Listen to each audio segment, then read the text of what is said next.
Okay, ni Chevrolet Cruze 1.8. Satu zaman tu memang ramai minat lah dengan design ni. Satu zaman dengan Preve, Forte, Cruze. Ni dia datang komplain temperature naik.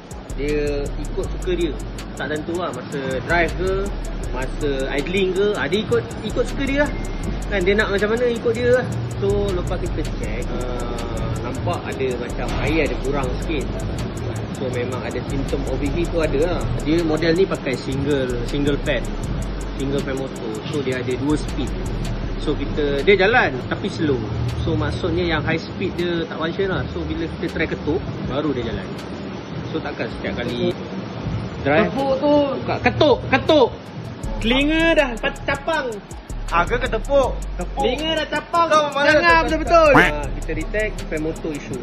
So kita dah bincang dengan owner, proceed lah. So during that time checking, kita test apa semua, kita nampak ada kesan air keluar dekat area thermostat. Check tengok thermostat. Sekali kita check, kita buka, tengok housing dia. So kecut. Dia patut ni segi 4 padu lah. So dah kecut. Mungkin kita suspect daripada, mungkin sebab overheat lah. Bila dah test tu, bila kita test tu baru nampak lah air keluar kat sini. Owner pun proceed lah, tukar sekali lah. Ni tengah running, try bleeding. Tengok macam mana lah. So masalah settle. Pada yang ada masalah kereta, especially Toyota, boleh contact kita lah. Contact kita, buat appointment, datang dulu kita check.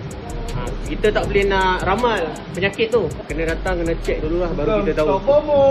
Kalau kita ramal, bahaya. Takut jatuh hukum sikin. Bukan tok bobo.